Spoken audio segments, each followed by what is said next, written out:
So which is a little crazy. why don't we jump into the Chicago Fire game away, 3-3 draw, where Atlanta United basically had a man advantage for nearly half the minutes or half the game, Right. about 41 minutes advantage is my calculation.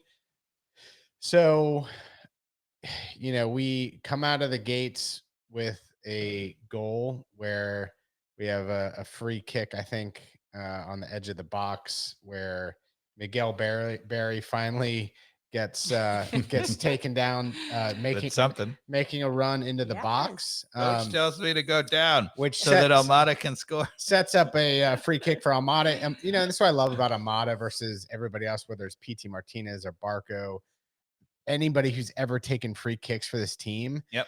Count the number of free kicks that Almada has taken that aren't on frame. Yes. And they're few and far between. That is what doesn't I love. hit the wall. Doesn't hit the sky wall. it. Yep. Just always is making the keeper do something. That's not easy to do, folks. It is not easy to do. And he's real good. He made the keeper go low and make a save. It was Yep. going in the side netting. And it was poor goalkeeping, but nevertheless, that's the whole point of putting it on frame, right? Because sometimes you don't really do that well, and they give you a goal. Sure, he may have needed to handle that or punch it clear. Instead, he pushes it wide right into Gutman's path, and he easily slots that in. So easy goal. But I want to start here with a little bit of the refereeing in this game because. No, I'm not ready to go on fire yet.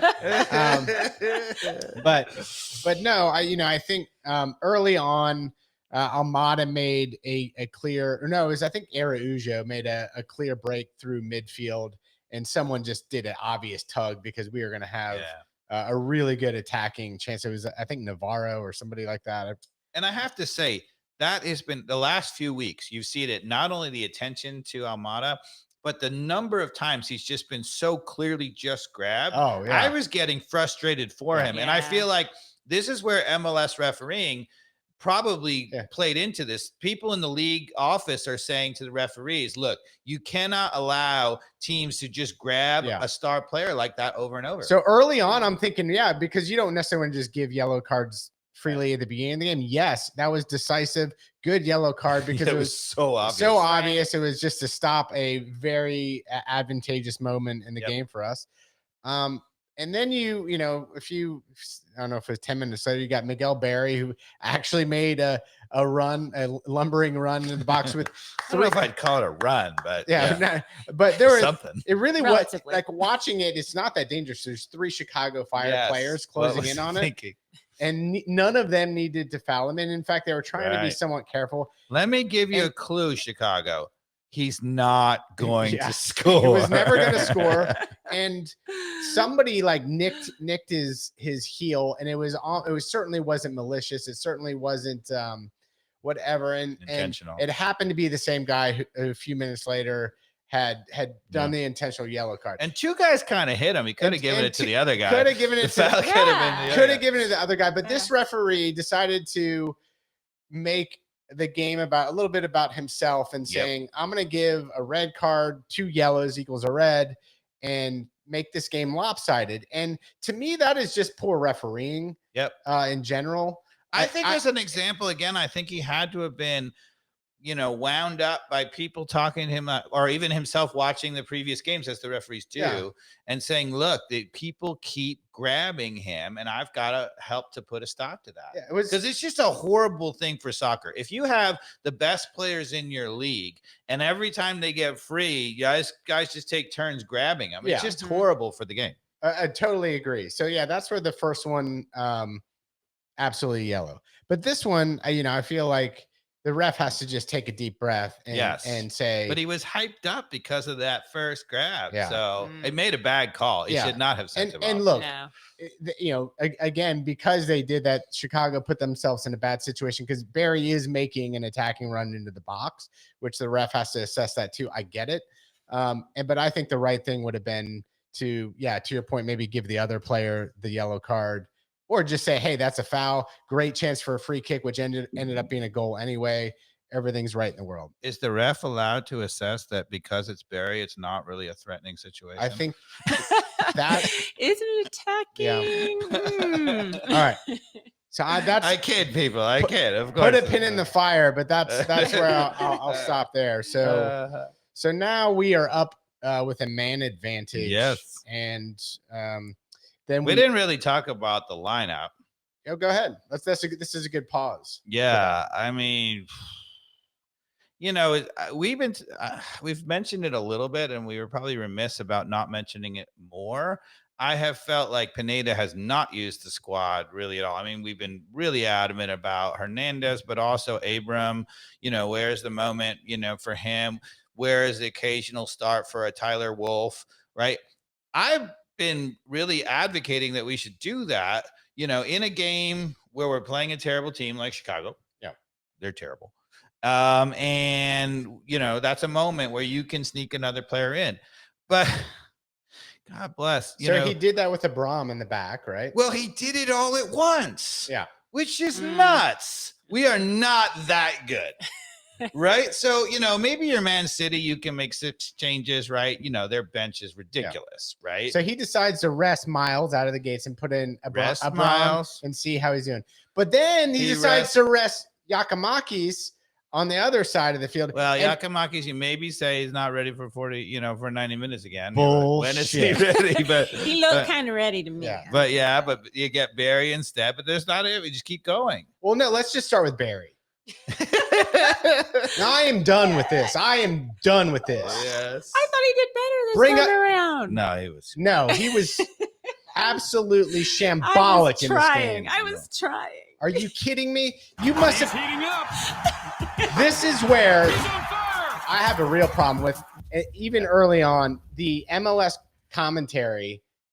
It needs a major upgrade. I'm sorry. Fair. The analysis that they're doing, they're just tell them what they said in that game. They said that Miguel Barry does the there's danger, whatever. But Pineda gets lucky, rolls the dice, and sure enough, right, they get a red card. And not sometimes you get a red card and it takes a long time to break through. They hang on for a long time. Right.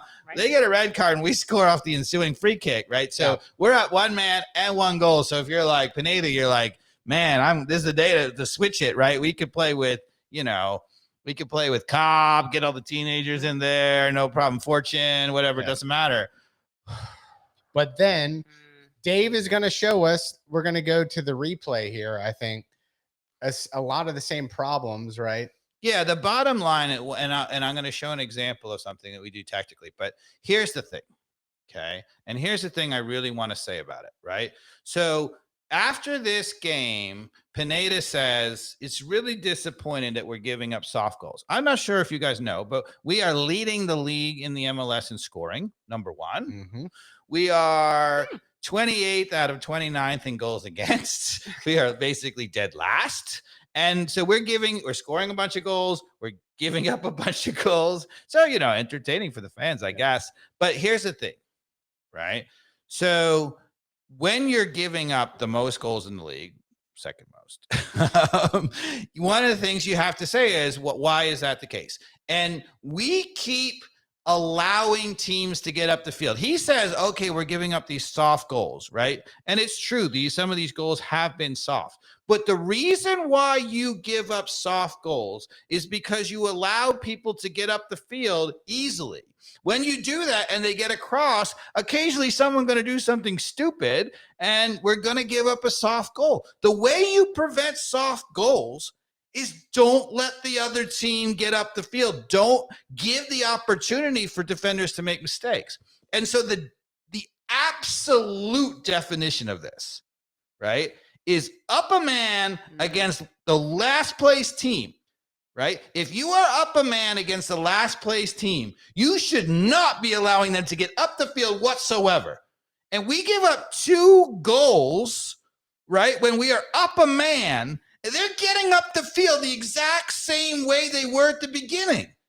Up a man, Mikey Dobbs. How is that possible? And if you are coaching the team, you would say, we got a problem When we're up a man, they should be pinned in the entire time, maybe get an occasional foray or whatever. They're going up and down the whole time. Nope. I don't think so. It's either how they are all brought up to play and Pineda isn't correcting it, or that's at least how it's being trained during practice.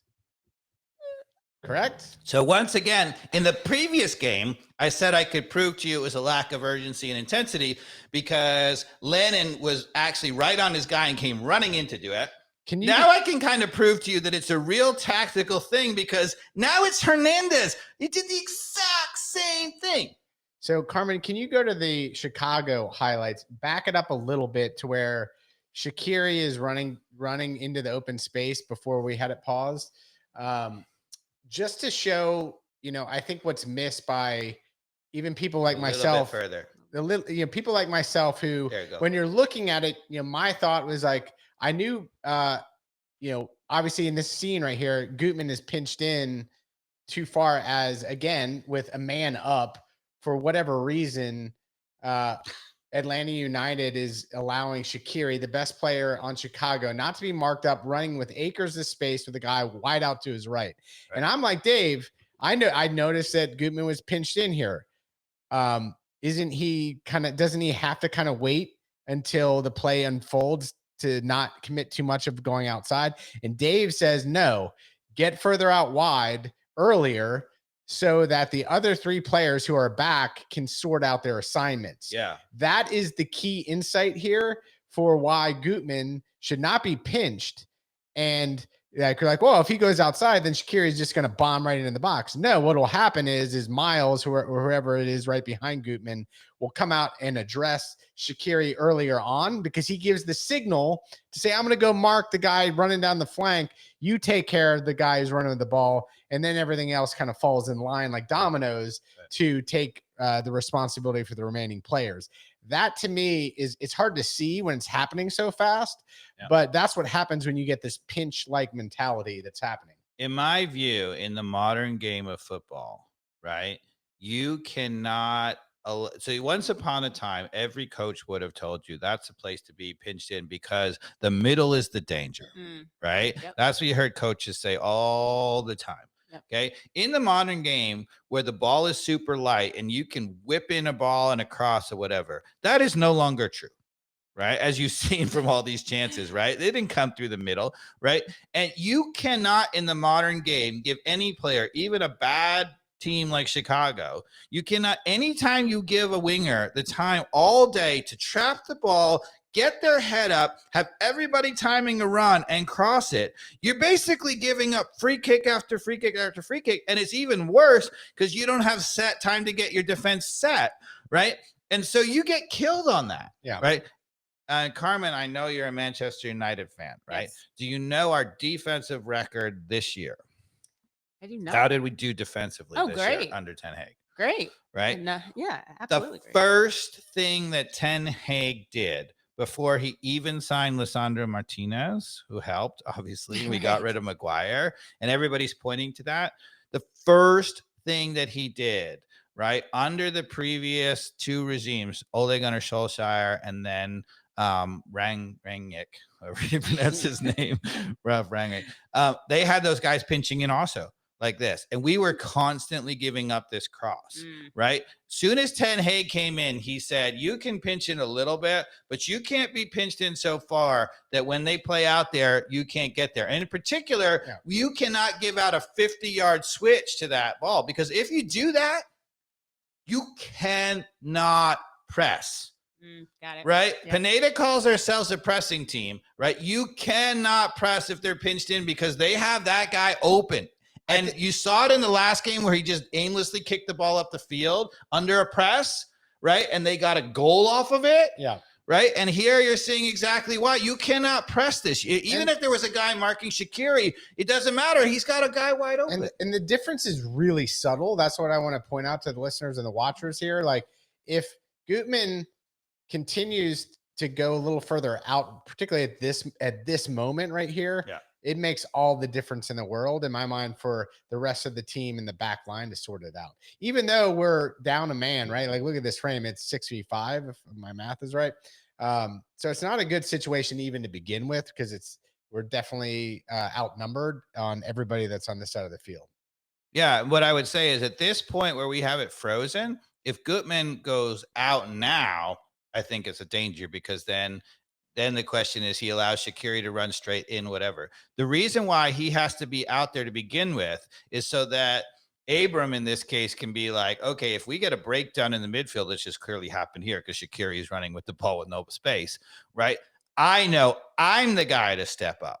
Yeah. Right. So if he's the guy to step up, now the guys behind him, Purata and Hernandez, can read that and say, we have to mark the guys, even if sometimes we have to mark 2 versus 3. Your point is Gutman even earlier should have been out wide. Yes, he should have been out there the whole time. You know, if any of you guys play basketball, right? So once upon a time in basketball, right, everybody collapsed to the middle 2, right? Then they put in a 3-point line. Right. And the 3-point line became the most dangerous thing. For a while, people didn't get it or whatever. But then now people like, even the bad shooters should shoot 3-point because percentage wise, you don't have to shoot such a high percentage. You get an extra point. Right. Yeah. So one of the things you'll know is people say, stay at home with the shooters. Right. When a guy is driving the middle, instead of pinching in and helping out, you stay at home, because if you pinch in, he just kicks it out and that guy buries the 3. This is exactly the same case. If you're in the middle, they kick it out and they get a cross in this case, but it's a wide open service and the guys are too good, right? Even a bad player can find a guy if he has all day to serve it. Right. Okay, here's my question about this, though. So let's say these are the tactics that Pineda is saying, doing the pinching in. Yes, clearly. Are we just doing it wrong, though? Like, I feel like even if you tell somebody to pinch, you know that people have to be marked up. You know, Purata needs to get that guy, and in this, which one is this? Chicago. Hernandez needs to go out and get the. They can't sort it because Gutman's too far in. And not here, but we're talking about the cross when the goal, or not. Yeah, when it hit off the post. Yeah. You know, because in the last 2 that we showed, I feel like Purata is kind of not. There's a center back not marking up. Right. We've pinched in, and then we leave that person. There's a center back who's not really, and this is also part of the responsibility. So one of the things he's done, so the only reason to pinch in the modern game is to say, like, look, if we think Purata or Abram or Miles Robinson needs help, right? But pinching in, then you have a 2v1 defensively, right? It's the same thing that he's talking about, overloading it. And I think, to be honest, Pineda is too obsessed with overloading it. So if you overload it, you get a 2v1, right? So that prevents somebody from dribbling right through the middle or tiki-taki going right through the middle, right? The problem is if you overload it and you give that open all the time, it doesn't matter. The cross gets you beat. The other thing that happens, to be quite frank, right, when you do that, your center backs get lazy because they always have help and whatever. And so instead of being like, I know I have responsibility, I got this guy, and if somebody scores, it's on me, right? You know, I mean, this is almost like when you mark zonal marking on corners in the box, right? Nobody's responsible for anything, so nobody goes and do it. Whereas if you're man to man, you sometimes can get into trouble, but you know exactly who's responsible. When people work their butts off, they don't want to be the guy who just loses his guy.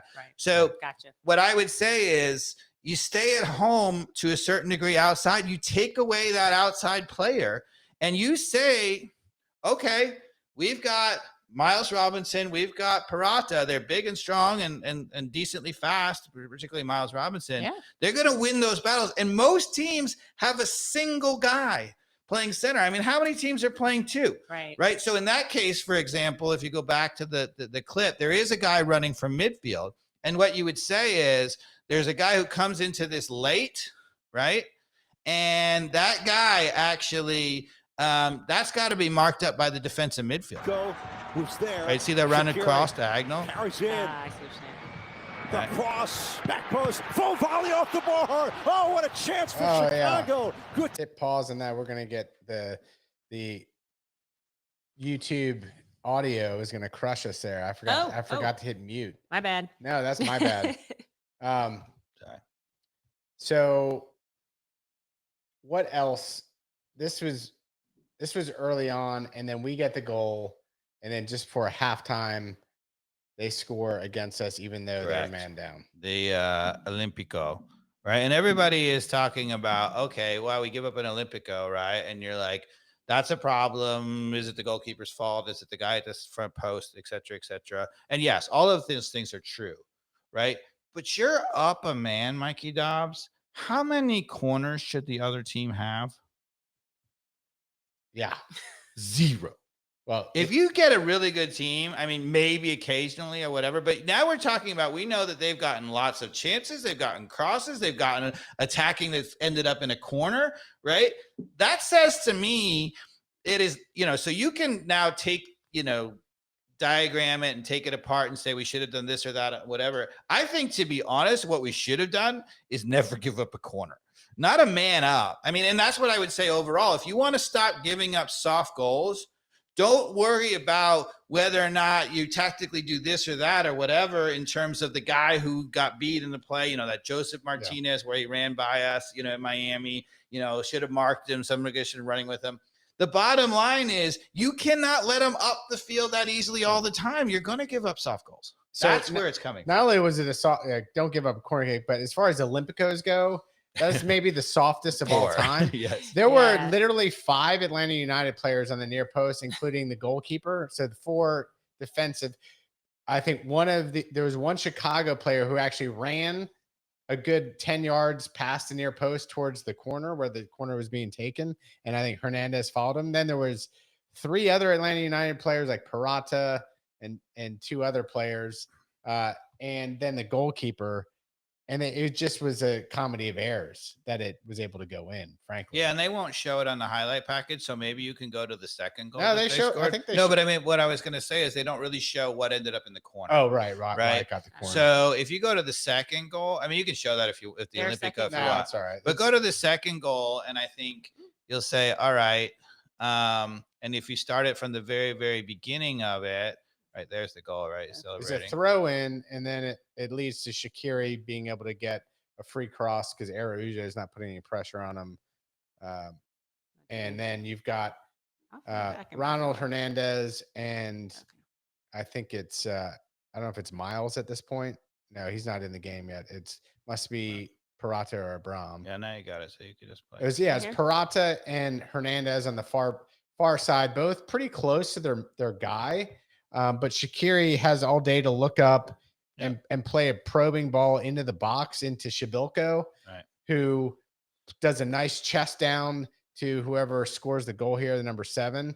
He just chests it down, and not a bad goal. Basically Hernandez and Parata are there.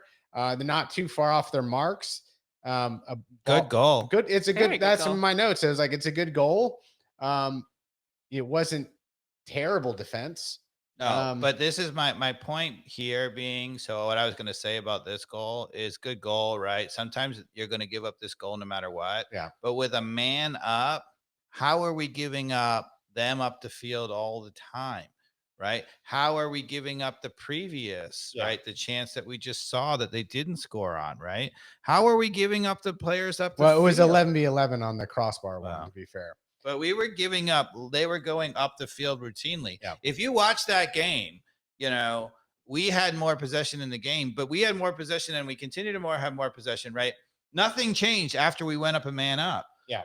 Once you go up a man up, it should look decisively that, they can't get possession. They can't get up. It should be like this rare moment that usually happens like later on in the game. And what it says is that tactically we're doing nothing that can keep them in their own end, even when you have a man advantage. So, okay, that was right before halftime.